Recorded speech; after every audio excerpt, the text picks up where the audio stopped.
अपने कदमों की काबिलियत पर विश्वास रखते हैं वो ही अक्सर मंजिल पर पहुंचते हैं। एवरीवन, आई एम उपासना तनेजा और आज की क्लास में हम स्टार्ट करने वाले हैं automorphism of finite cyclic groups, जैसे कि ZN है ना। अगर हमें ऑटोमॉर्फिज्म ऑफ ZN निकालना है, उसका एक पर्टिकुलर फॉर्मूला होता है, एक शॉर्ट ट्रिक होती है, बहुत इंपॉर्टेंट है। अगर वो आपको आता है तो बहुत इजीली आपका MCQ हो सकता है। तो देखो क्या है ये ऑटोमॉर्फिज्म ऑफ Z6 हम निकालेंगे बस, और उससे आपको पूरा रिजल्ट का आइडिया हो जाएगा कि कैसे निकलती है, क्या फॉर्मूला होता है। ठीक है, ऑटोमॉर्फिज्म ऑफ Z6, राइट। इसका मतलब वो ये कह रहा है कि अगर हमें निकालना है FZ6 टू Z6, वो सारी मैपिंग्स जो 1 ऑन टू और होमोमॉर्फिज्म है वो क्या होंगी, ऑटोमॉर्फिज्म होंगी। ठीक है, तो Z6 क्या होता है, Z6 होता है 0 1 2 3 4 5, 0 1 2 3 4 5, राइट। हमें Z6 टू Z6 बनानी है, तो 0 तो 0 में ही मैप करेगा, है ना। तो और हमें बहुत सारी मैपिंग्स मिल सकती हैं, जैसे कि देखो f ऑफ x किसके इक्वल होगा, या x में भी कर सकता है या 2x में भी मैप कर सकता है। ऑपरेशन वही रहेगा, मॉड 6 ऑपरेशन रहेगा। ठीक है, f ऑफ x किस में कर सकता है, 3x में भी कर सकता है, f ऑफ x 4x में भी कर सकता है, f ऑफ x 5x में भी, है ना।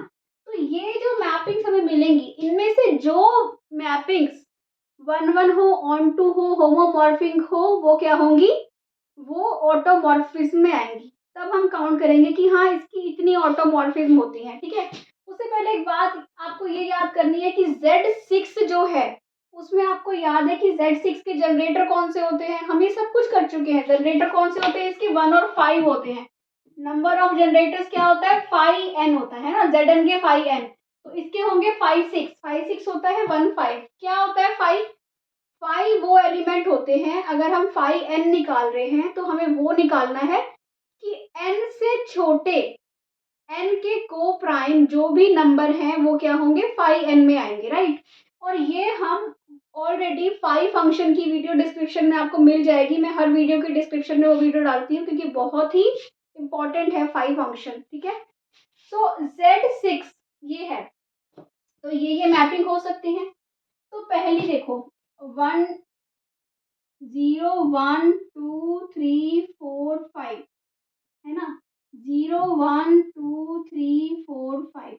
तो f of x equal to f of x 1 1 होगा, क्योंकि x ही है तो यही आएगा, 0 1 2 3 4 5 ही 1 1 होगी, ऑन टू है और होमोमॉर्फिज्म भी होगी ये, राइट। तो अब मैं आपको एक और एग्जांपल लेके दिखाती हूँ, जैसे कि आप 2 वाला देखो, f of x equal to 2x। ठीक है, x को 0 डालो, क्या मिलेगा आपको, 0 मिलेगा। x को 1 डालो, क्या मिलेगा आपको, 2 मिलेगा। मॉड 6 भी देखना है साथ साथ आपने। x को 2 डालो, क्या मिलेगा, 4 मिलेगा, है ना। x को 3 डालो, क्या मिलेगा, 2 3 6, 6 मॉड 6 क्या आ जाएगा, 0 आ जाएगा।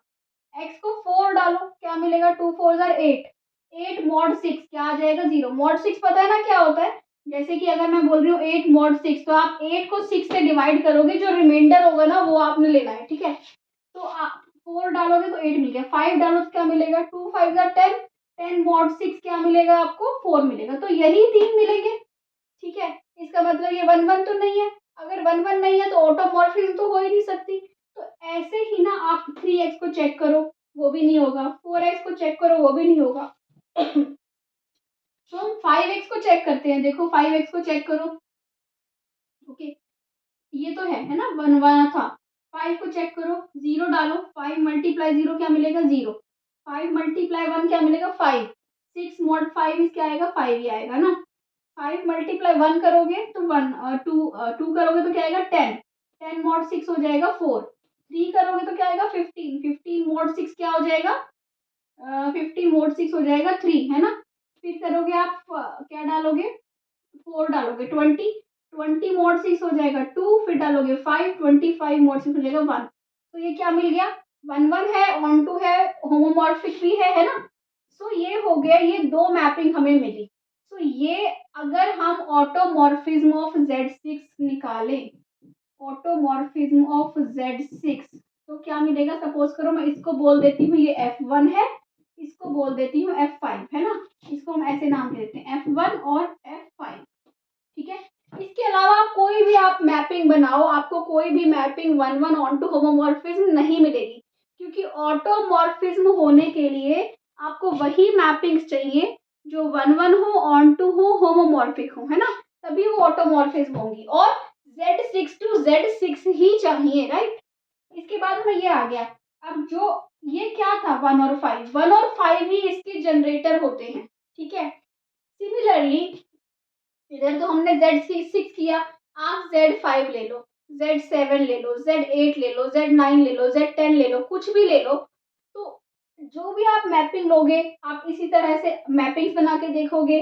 इसी तरह से जब आप मैपिंग बनाओगे तो ये देखोगे कि हमें कौन कौन सी मैपिंग जो है वो ऑटोमॉर्फिज्म मिल रही है। तो हमेशा आपको वही वाली मैपिंग्स ऑटोमॉर्फिज्म मिलेंगी जो उसके जनरेटर से आएंगी, और वही मैपिंग्स यही बनाएंगी 1-1 ऑन टू होमोमॉर्फिज्म की कंडीशंस को सेटिस्फाई करेंगी। और इसका मतलब अगर मैं आपको जनरल रिजल्ट दूं, ऑड ऑफ Zn, ये किसके इक्वल होता है, जनरेटर्स कौन से होते हैं, UN होते हैं, है ना।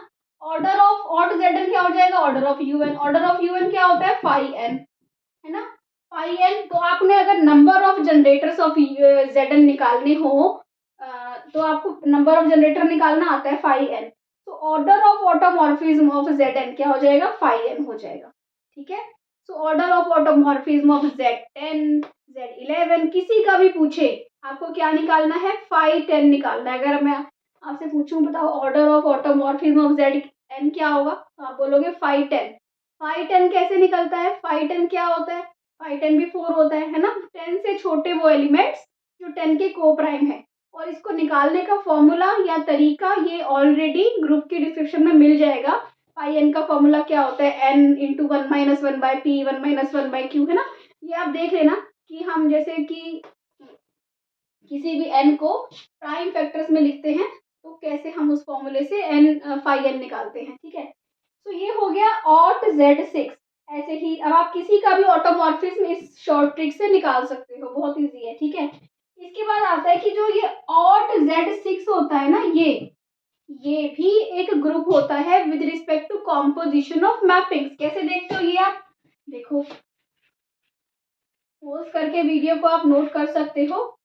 कैसे हम किसी भी ग्रुप को केले टेबल से चेक करते हैं, एक ये है F1 F5, F1 F5 operation क्या है, कॉम्पोजिशन ऑफ मैपिंग्स है। F1 of F1, F1 of F1 क्या होगा बताओ, ये होगा F1 ऑफ F1x, क्या है, x है, ये क्या आ जाएगा, F1 तो वही वाला था ना, f of x equal to x, तो ये F1 ही आ गया, ठीक है। अब आप निकालो F1 of F5, F1 of F5 क्या था, 5x वाला था, है ना। और F1 ऑफ x fx है, F1 ऑफ 5x क्या आ जाएगा, ये हो जाएगा 5x, तो ये क्या है, F5 है ना। सिमिलरली आप इसको निकालोगे, सिमिलरली आप इसको निकालोगे, ये F1 आ जाएगा, ठीक है। क्योंकि F5 ऑफ F5 25 आएगा, 25 mod 6 क्या हो जाएगा, 24 कटेगा तो क्या बच जाएगा, 1 बच जाएगा, तो F1x बचेगा, ठीक है। तो ये इससे केले टेबल से प्रूफ हो गया कि अगर केले टेबल पता है ना क्या होती है, कि केले टेबल वो होती है जब हम ऐसे ऑपरेशन लेके एलिमेंट्स को अपने आप से ऑपरेट कराएं, इन्हीं एलिमेंट्स को इन्हीं एलिमेंट से, सो हमारे पास क्या हो जाए, यहाँ पे वही ग्रुप के एलिमेंट्स आए, मतलब कि प्रॉपर्टी सेटिस्फाई हो रही हो, आइडेंटिटी भी है ना। आइडेंटिटी ये है F1, क्योंकि दोनों में आ गया, है ना। इसका मतलब F1 को किससे, F1 को F1 से ऑपरेट किया, F1 मिला, F5 को F1 से क्या किया, तो F5 को किससे किया, F1 से किया, तो क्या मिला, F5 मिला, राइट। तो F1 क्या है, आइडेंटिटी है, F1 का इनवर्स F1 ही है, F5 का इनवर्स F1 F5 ही है ना। सो ऐसे ये जो है ये क्या है, ये ग्रुप बनाता है क्या, ऑटोमॉर्फिज्म ऑफ Zn। अब किसी भी Zn की जगह पे आपको हम दे दें Z10, तो क्या बन जाएगा, F1 F5 F7 F3, F1 F3 F7 F9, ये क्या हो जाएगा, ऑटोमॉर्फिज्म ऑफ Z10, ठीक है। इसका ऑर्डर क्या हो गया, 4 हो गया, क्यों, क्योंकि 5 10 क्या होता है, 4 होता है। तो ऐसे आप किसी भी Zn का जो फाइनाइट है उसका क्या निकाल सकते हो, ऑटोमॉर्फिज्म निकाल सकते हो। बहुत ही ईजी है। तो अगर आपको अच्छा लगा है तो प्लीज़ चैनल को सब्सक्राइब कर दो, और अगर आपको ग्रुप थ्योरी के नोट्स चाहिए तो ग्रुप थ्योरी नोट्स वीडियो है मेरे चैनल के डिस्क्रिप्शन में, इसी के वीडियो के डिस्क्रिप्शन में आपको मिल जाएगी, वो वीडियो देख सकते हो। ग्रुप थ्योरी नोट्स कैसे आपको वो नोट्स मिल सकते हैं, वहाँ नोट्स में आपको अच्छे से डिटेल में सारे कॉन्सेप्ट्स मिल जाएंगे पूरी ग्रुप थ्योरी के। So thank you for watching, bye bye.